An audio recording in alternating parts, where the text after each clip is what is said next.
Hawkins girl's head was severed and taken up the road about 25 to 50 yards and buried. He was the monster that everyone feared. He knocked her unconscious and strangled her. What made him live was to kill. Knocked her unconscious and handcuffed her and put her in the passenger side of the car. I would describe him as being as close to being like the devil as anybody I've ever met. Ted Bundy was one of America's most notorious serial killers. Over a 4-year period, he brutally murdered and mutilated 30 women.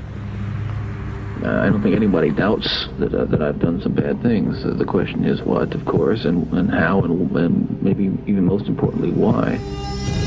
His motives remained a mystery until hours before his execution, when he claimed a fatal addiction had fueled his horrific crimes.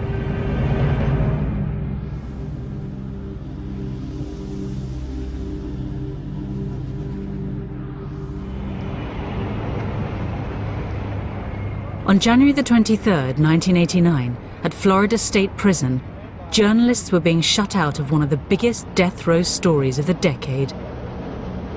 The serial killer Ted Bundy was about to reveal what had driven him to commit some of the worst sex crimes America had ever seen. In 5 cases, he took the girls' heads off and kept them as souvenirs. In one case, I believe he bit a nipple off. He was like a shark, just, feeding in a frenzy. He could look into their eyes, he could hear their last gasp, and actually breathe their last breath as they exhaled.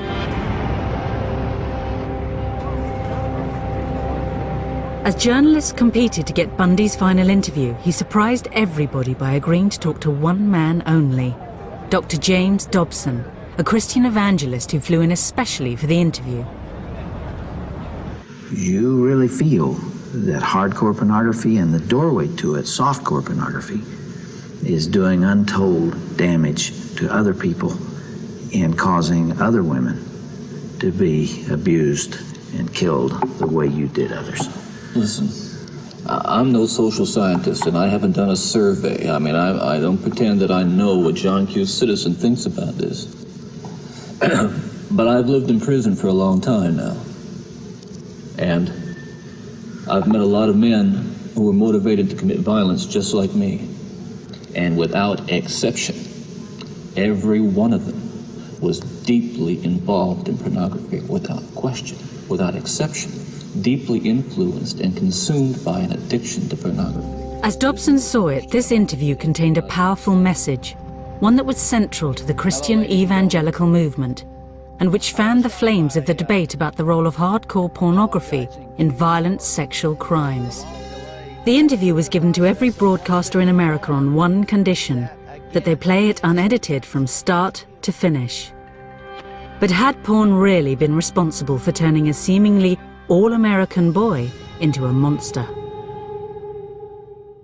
He told Dobson what he wanted to hear, that it was hardcore pornography, violent, hardcore pornography that led him astray. And that's something that I will not allow my industry to take the blame for.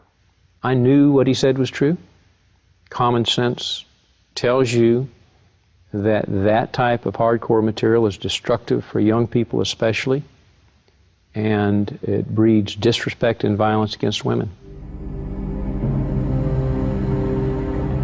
The interview started a debate that led all the way to the White House, and an investigation into what drove Bundy that would open a chamber of horrors.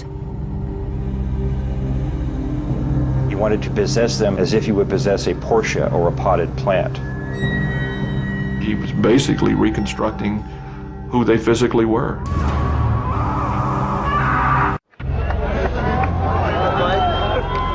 On the eve of serial killer Ted Bundy's execution, crowds gathered outside Florida State Prison, determined to see justice done to one of America's worst murderers.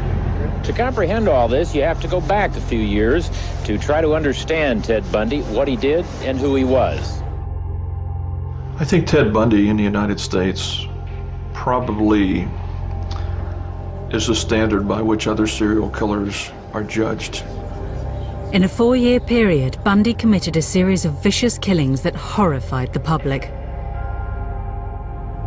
Beginning with Linda Ann Healy in January of 1974, Bundy began killing approximately 1 girl a month. In fact, later on, the police would produce what they called the Girl of the Month Club, as they traced the girls who disappeared and then were later found dead. When police finally arrested Bundy, America was shocked. He appeared to have it all. He was good-looking, articulate, a law student and a budding Republican. But he also had a fatal addiction to pornography. Once you become addicted to it, and I look at this as a kind of addiction, like other kinds of addiction, I would keep looking for more potent, more explicit, more graphic kinds of material. Like an addiction, you keep craving something which is harder, something which gives you a greater sense of excitement. But had this addiction made him a killer? This controversial interview divided public opinion on the role of pornography in sex crimes. It was an extraordinary meeting between a violent serial killer and a Christian evangelist that had been brought about when God sent a message to a lawyer and his wife. We were watching the evening news, and they showed us a picture of Ted Bundy, and she looked at me and said, "John, the Lord just told me that you're going to have a dramatic influence over his life." With Christ's assignment in mind, John and Marcia Tanner became regular visitors to Bundy on death row. There was another issue that Ted eventually revealed, and that was the role that hardcore pornography had played in diverting his path to the one that he ultimately took. What happened with adult entertainment between 79 and 89 is became prolific. It became videotaped. It became accessible beyond people's wildest dreams. It moved out of the theaters and into the home. The Tanners' visits coincided with a sea change in attitudes to pornography. So when Ted Bundy said he had a message he wanted to be heard, they knew just who to approach. James Dobson was a Christian evangelist and a member of the powerful Meese Commission that had investigated the links between pornography and crime and was vehemently anti-porn. A repentant serial killer, especially one as photogenic as Bundy, must have seemed like divine intervention. I told him that I thought we could trust Dobson to not glamorize or pervert or sensationalize what he had to say, but would probably take his words and let him just tell his story. The interview was arranged for the eve of Bundy's execution and was greeted with skepticism by seasoned Bundy watchers. Dobson honed in on the pornography detail because that was his shtick.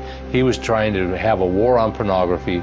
He'd been part of a task force that he had helped get engineered through the federal government, and he wanted to use Ted Bundy as the poster child of why pornography is bad. In his 10 years on death row, Bundy had gained a reputation for being a cunning and manipulative interviewee. Dobson was entering the lion's den.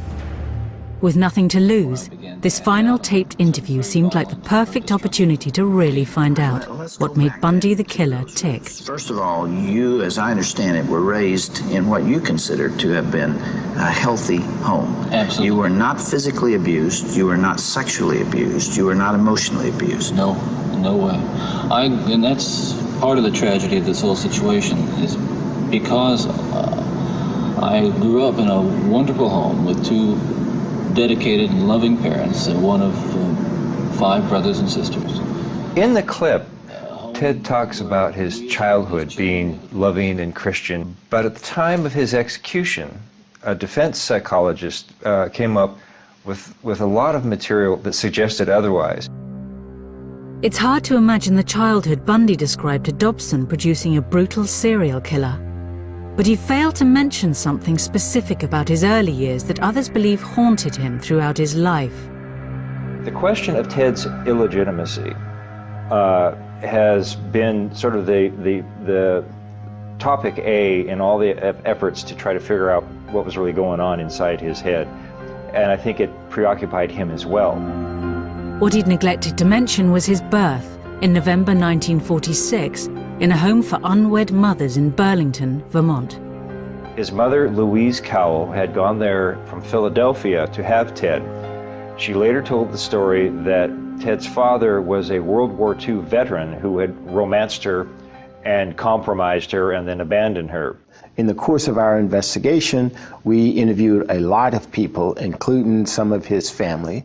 One member of his family, I believe his aunt, told us that there had been suspicion that in fact his grandfather was also his father.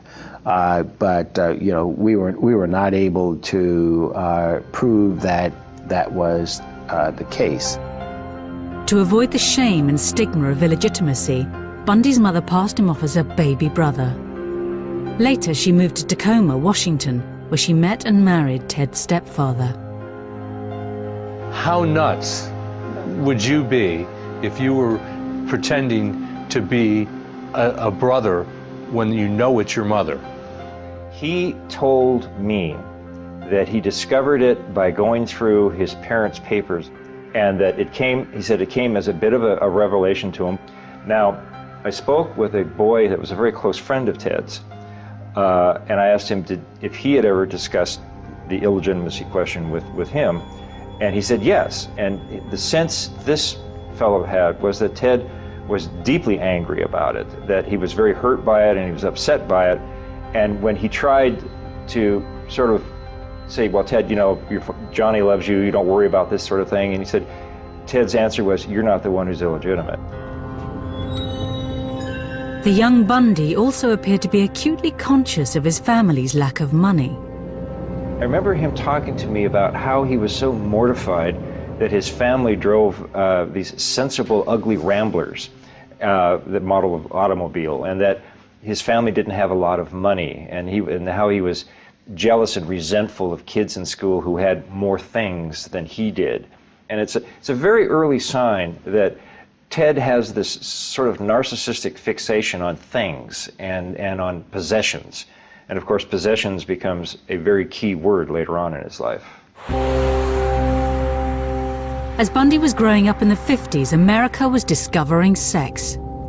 Back then, Hugh Hefner had just published Playboy, which, though tame by today's standards, provoked moral outrage. In this climate, Bundy claimed to Dobson he made a discovery that was at the very root of his motivation to kill. As young boys do, we explored the back roads and sideways and byways of our neighborhood, and oftentimes people would dump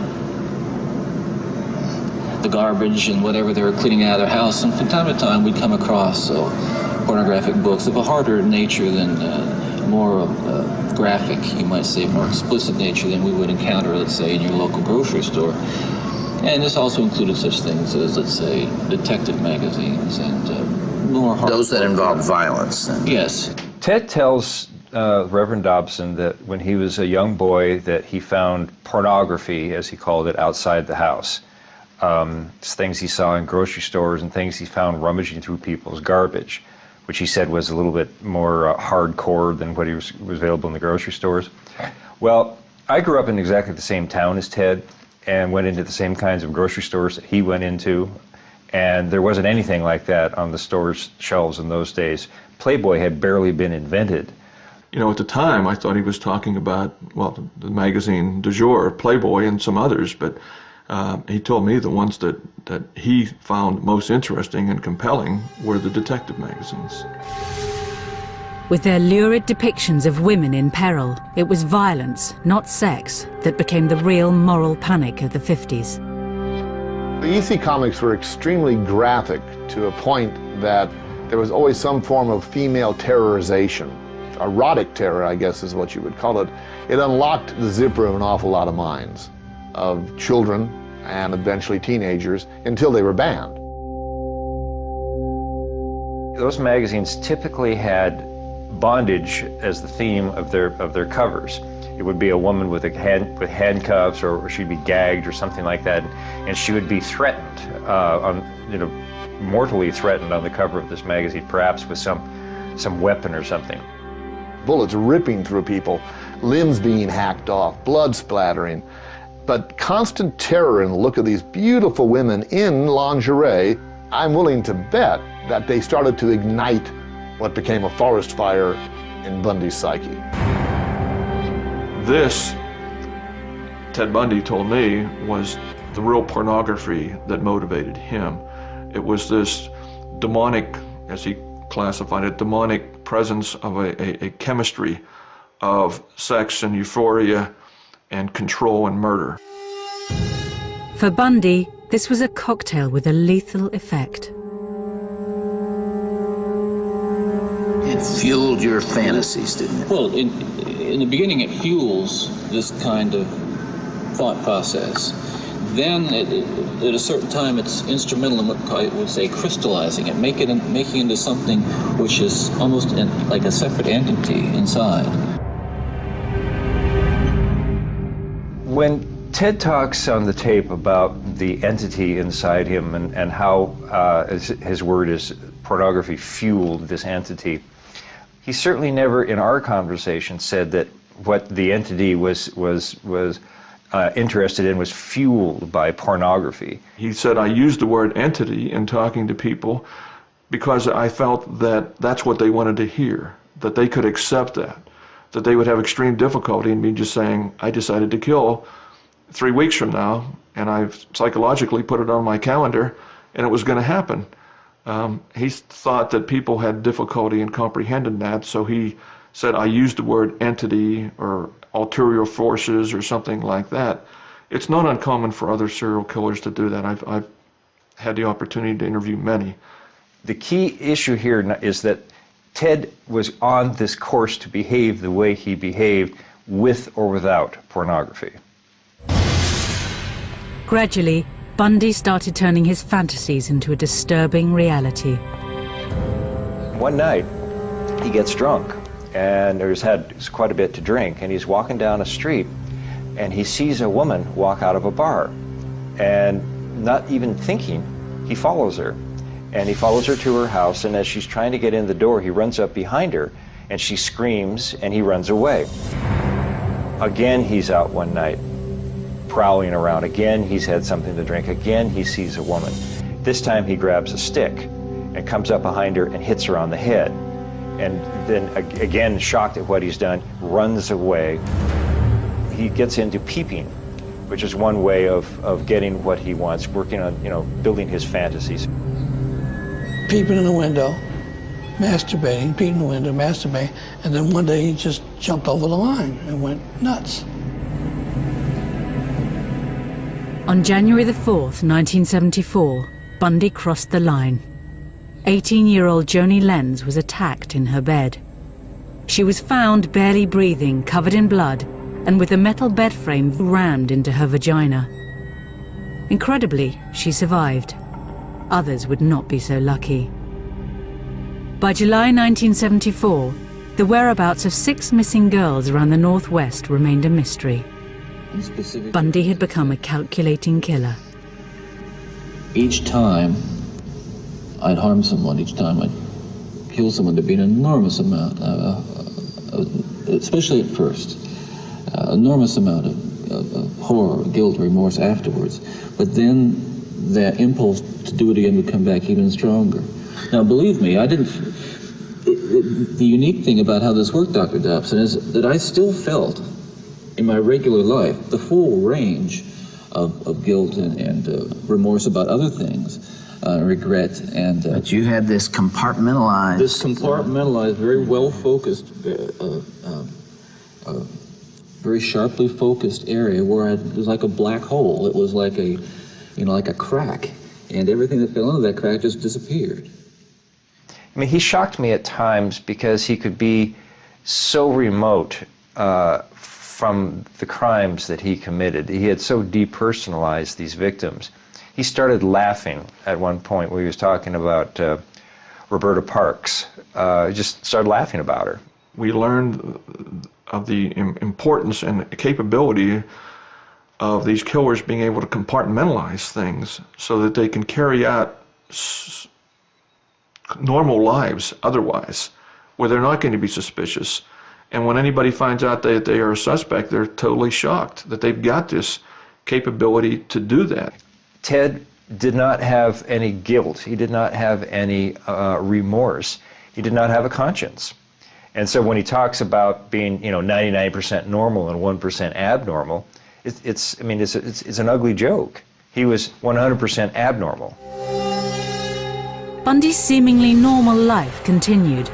Whilst abducting and murdering young women, he was able to hold down an apparently normal relationship with Liz, a young divorcee. She later testified, though, to an increasingly strange and violent sex life. Liz reported a lot of, unusual behavior. Ted examining her body with a flashlight at one point, him wanting to tie her up. I think she found some pantyhose in his, among his clothes at one point. She once found a big bag or box of keys to all sorts of, she had no idea where all these keys were from, but they probably came from Ted's nocturnal wanderings. She would remember later on him telling her that he had thought about killing her at one point. She would remember to the police that he tied her up on a couple of occasions, so they had bondage sex. Bundy started to enjoy the power he had over his victims. He and I talked about why he killed. He said because possession was at the bottom of his desires. He wanted to possess them, he said, as if he would possess a Porsche or a potted plant. And a memorable quote from Ted that, to an FBI agent was, if you have enough time, you can do anything you want to them. In the detective magazines, it seemed Bundy had found the perfect inspiration for his crimes. He reconstructed those magazine covers. Some of the victims were found with their hair styled in different ways than they normally would, or different clothing or different makeup on. He often, after striking and rendering the girl unconscious, would molest them and strangle them simultaneously. And he enjoyed that quite a bit. Bundy's killings continued across the Midwest until his luck ran out, and he was arrested over a failed abduction in Utah. Police raided his apartment, but what they found there and at later locations wasn't exactly hardcore. When we searched his apartment, we didn't really find pornography as such, but what we did come up with in his possession were junior majorette magazines. That's, of course, the young girls in their majorette uniforms. I think that was his form of pornography more than anything. It was just seeing these vulnerable little girls. Bundy was sentenced to 15 years for the kidnapping, but remarkably he escaped and was soon on the run and headed for his most barbaric killing spree yet. This was a vicious animal who was foaming at the mouth when he was inside that house. To the waiting crowds outside Florida State Prison, one of America's most prolific serial killers had become a demon in human form. If anybody deserves to burn, he deserves to burn. He penetrated one of them with a branch. He had bite marks on buttocks. If you took all your horror movies and put them together and got one personality out of them, there he is. To the public, Bundy's murders defied belief, but Bundy himself offered a clear analysis of what had led him to kill. We're talking about an influence that is the influence of violent types of media and violent pornography, which was an indispensable link in the chain of behavior, the chain of events that led to the behaviors, to the assaults, to the murders, and what have you. Bundy's calm appearance and apparently rational analysis belied a state of mind capable of carrying out a final, terrible killing spree. He was on the run and a changed personality. Taking a room at a boarding house just minutes away from a university campus, Bundy was surrounded by young women. When he got to Florida, he felt that he was regressing. As he said, I started to deteriorate. He reverted once again to burglaries, being a peeping Tom, all of those things that he started doing prior to him becoming a murderer. And then he recognized full well that he had gone into what he called his barbaric state. The killer struck first at the Chi Omega sorority house. He clubbed and then strangled to death 20-year-old Lisa Levy and 21-year-old Margaret Bowman. At least one of them was raped. The killer came in from the night and then returned to it with an ease that has so far baffled police and left most co-eds here terrified. So when Bundy left the Chi Omega house, he took off down this street and then turned down this corner here. He traveled maybe 3 blocks. And I imagine he was pretty much in a frenzy. The frenzied attacks at the sorority house marked a dramatic change in Bundy's deteriorating mental state. There would be one final victim. In the interview with Dobson, even Bundy himself appeared remorseful and unable to explain this last killing. One of the final murders that you committed, of course, was apparently little Kimberly Leach, 12 years of age. I think the public outcry is greater there because an innocent child was taken from a playground. What did you feel after that? Were there the normal emotions 3 days later? Where were you, Ted? I can't really talk about that right now. Police at the time of Bundy's arrest recall him being anything but remorseful. When we showed him the picture of Kimberly Leach, the 11-year-old girl that he tragically took the life of, he threw the picture down and said, "What you don't understand is I am the cold-blooded son of a bitch you'll ever meet." He was trying to show us that it didn't bother him. The manhunt to find the killer ended when Bundy was arrested in a small town on the Florida coast. At the time of his capture, his mental state shocked police. Well, when we got to him in Pensacola, he was off the chain, as the kids say nowadays. And we spent 3 or 4 days trying to reel him back into the reality of what's going on. He spent the nights talking to the police about himself in the third person, and he, in effect, confessed to having committed a number of murders. The killer that had left a trail of bodies across America had come out of the shadows, but he wasn't going down without a fight. What do we have here, Ken? Let's see. You always say an indictment, all right? Why don't you read it to me? You're up for election, aren't you? Mr. Bundy got it, didn't you? Mr. Bundy? You told him that you were going to get me. He said he was going to get me, okay? You've got the indictment. It's all you're going to get. Protesting his innocence, he was going to lead his own defense. The public would have to prepare themselves for a new Bundy. Ted, the showman. Good afternoon, citizens. My name is Ted Bundy, and I'm the defendant in the case, and I'm just here to introduce myself. Bundy's trials were among the first to be televised, and his notoriety turned them into a media circus. The ego, narcissism, and outright arrogance of the serial killer were on open display and created a figure of grotesque fascination.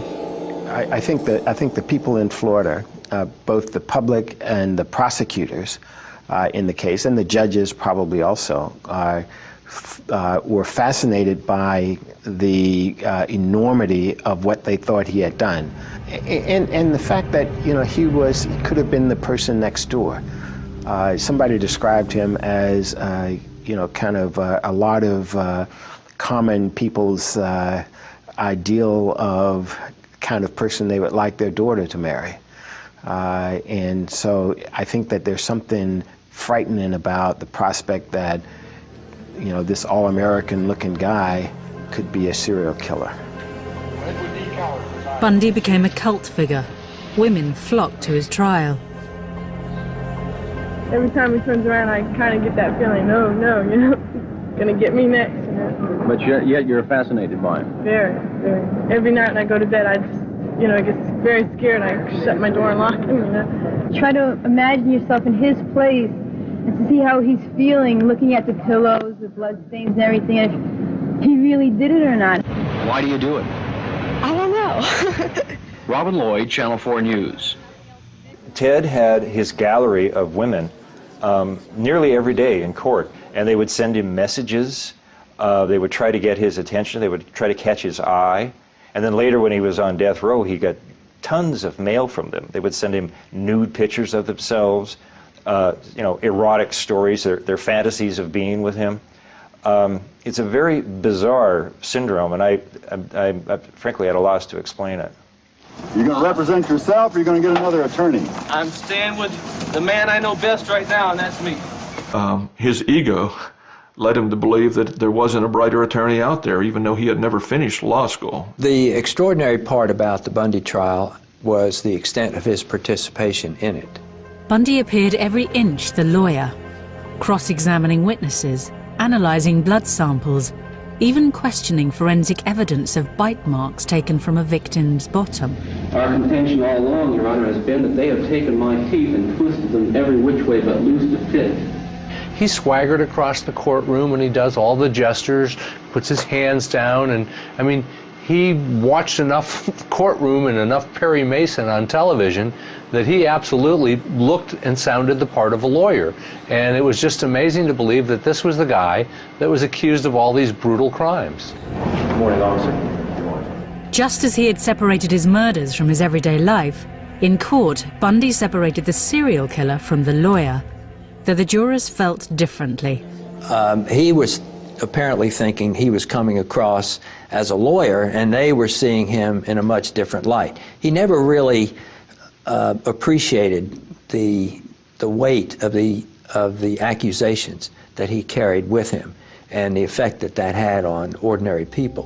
The first victim you saw was Kathy. Bundy appeared to relish the role of lawyer, at one stage launching into such an excruciatingly detailed cross-examination that he appeared to be reliving the crime. One after another, his trials were descending into chaos. It went day and night on his whim. He got to the point of auditioning some of the lawyers for who would make the opening statement, who would cross-examine certain witnesses, who would make the closing argument. To lawyers trying to conduct an overall strategy of a trial, this was impossible to deal with. You couldn't have a theory of defense when the client was constantly pulling the rug out from under you. In a final act of farce, Bundy used a legal quirk of Florida law, the fact that his girlfriend was under oath, to conduct a brief but legal marriage ceremony. Do you want to marry me? I want to marry you.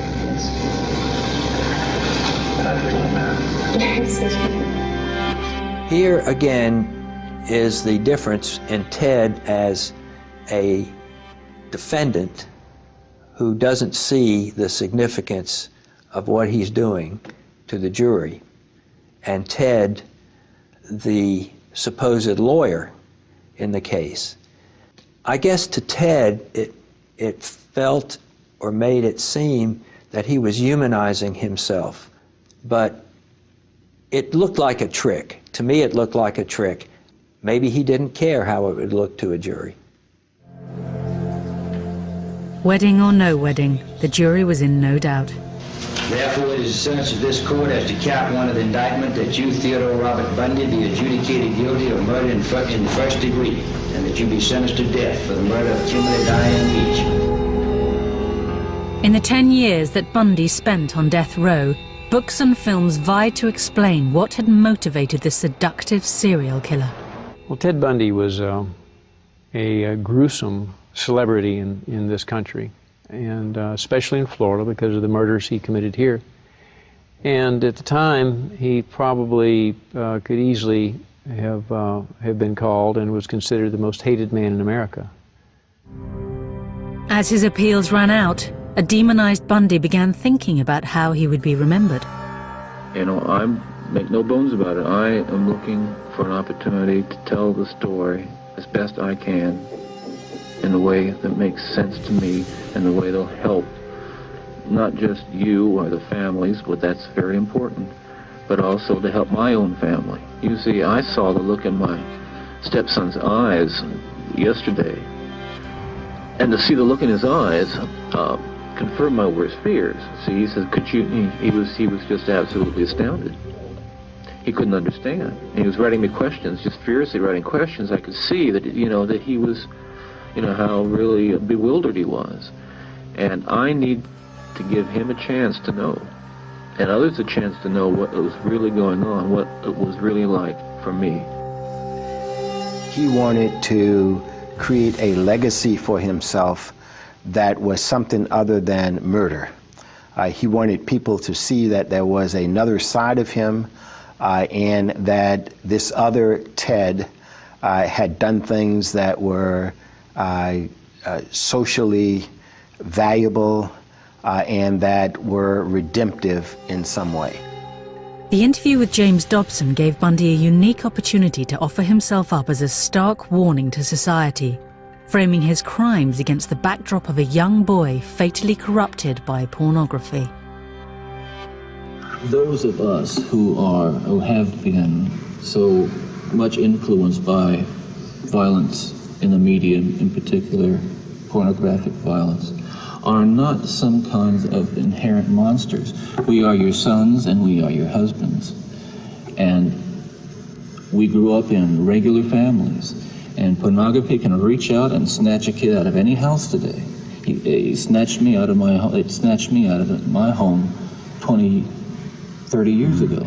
Towards the end of the interview, Ted sort of begins to catch on to what Dobson wants him to say, and you notice that he issues these dark warnings about all the other the other minds out there that are being polluted by what they see on cable TV, and what he's arguing is that the individual responsibility to be a citizen, to not be sociopathic, to actually be empathetic and have a conscience can be undermined by dirty pictures, and it simply is not true. Well, I believe Bundy was used as a weapon by the right-wing, conservative, very religioso, might even call him religious mafia, who decided to use him because he perpetrated sex crimes. And the minute the word sex rears its empty head, you can blame it all on the adult entertainment industry. So Bundy becomes their banner. He becomes their bloody flag to wave into the face of all these people who, because they're watching adult material, might become future Bundys. What a crock of shit. Porn as a source of inspiration or pushing these guys along, as Ted tried to say, is you have to be very careful about that, because one man's pornography is another man's bore. And the stuff that Ted read would not interest another separate offender because he had a whole separate group of fantasies that he's feeding. Plus, pornography is not necessarily sexual violence that you might find prepackaged in a magazine or in a video. When you really examine the psychology of the aberrant offender and where they go to look for things that interest them and help ratify their needs and all that, it's not necessarily what you would think. When Ted was arrested, for instance, he had a bunch of cheerleader magazines in his car. And this was deep, deep, deep into his psychopathology. It's at the end of it, when he was still looking at magazines that 12-year-old girls get in the mail.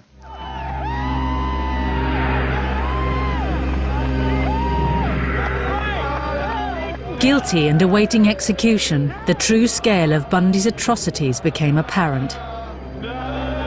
He was confessing to a murder on a tape recorder as he walked down the hall to the electric chair.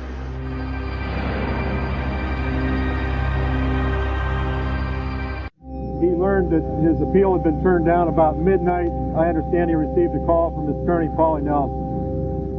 Prison officials are now preparing to shave his head and prepare him for execution at 7 o'clock. The execution of Ted Bundy couldn't come fast enough for a crowd that was beginning to feel like a lynch mob. I think it was clearly the circus atmosphere that developed here this morning. Somebody today compared it to a public hanging in the Old West.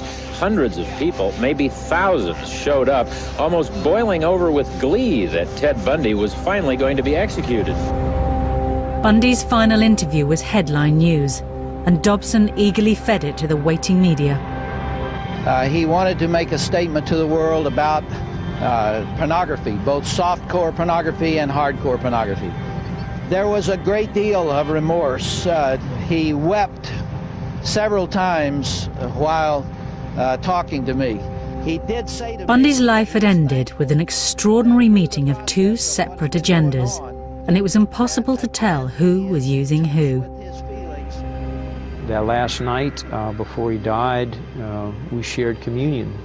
He ministered the communion. The communion elements were a flat Coke and a piece of stale bread. And it was the most significant communion service I've ever attended. I learned through God's love that I could love the unlovable.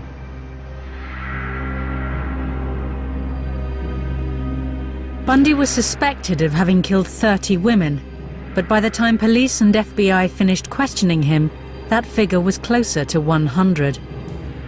Even in his final moments, he confessed to yet more killings.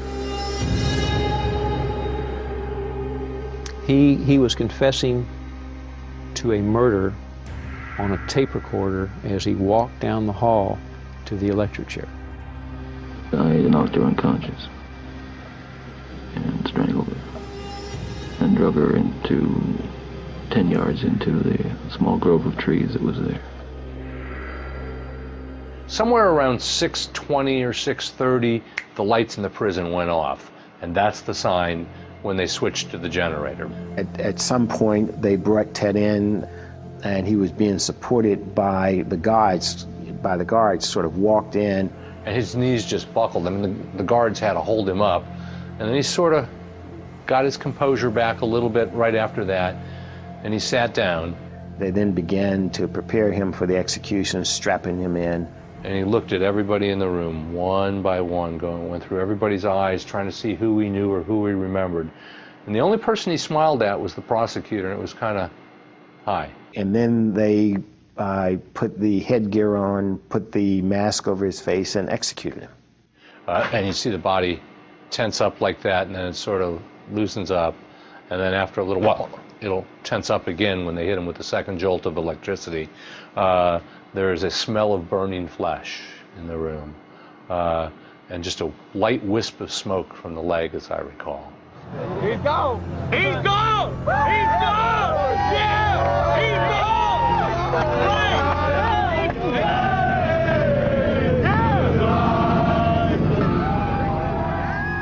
Bundy the monster was gone. Florida had waited 10 years for its revenge. In the days after his death, one question went to the heart of Bundy's killings. Ted, what would your life have been like without that influence?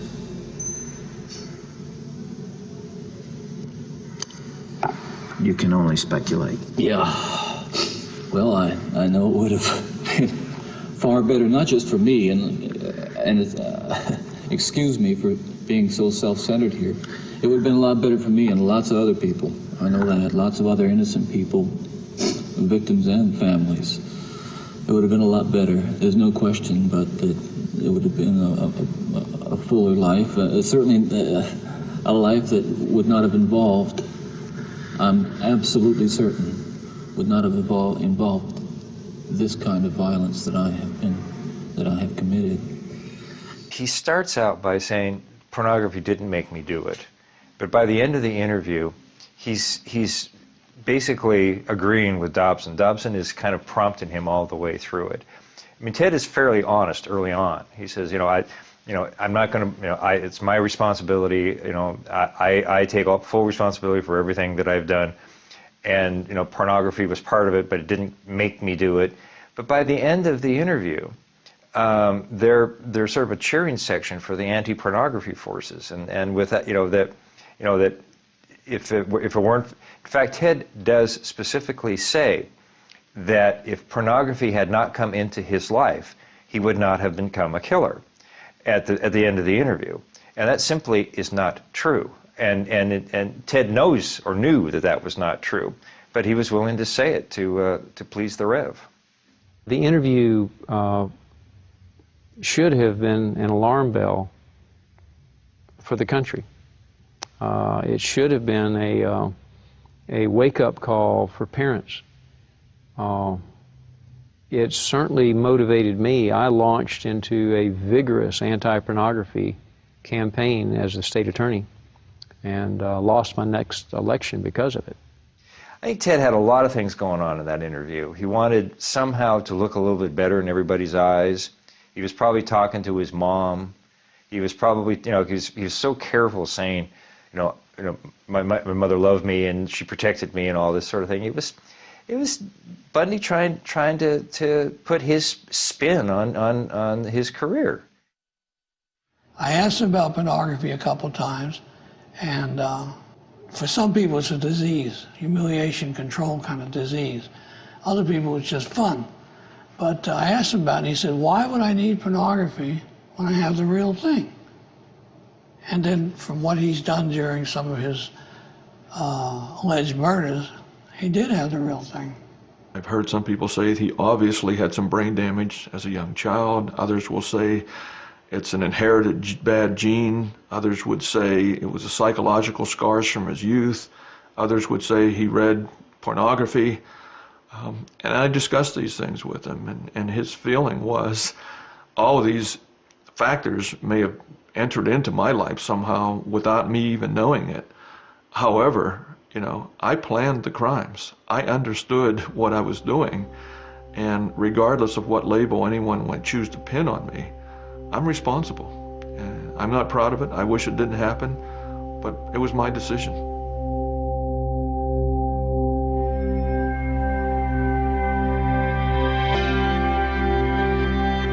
Should we ban hardcore pornography, or should we accept it as part of modern culture? We want to hear your views at channel4.com/health. Next up, the Big Mouth is mulling over the recent rumblings in Big Brother.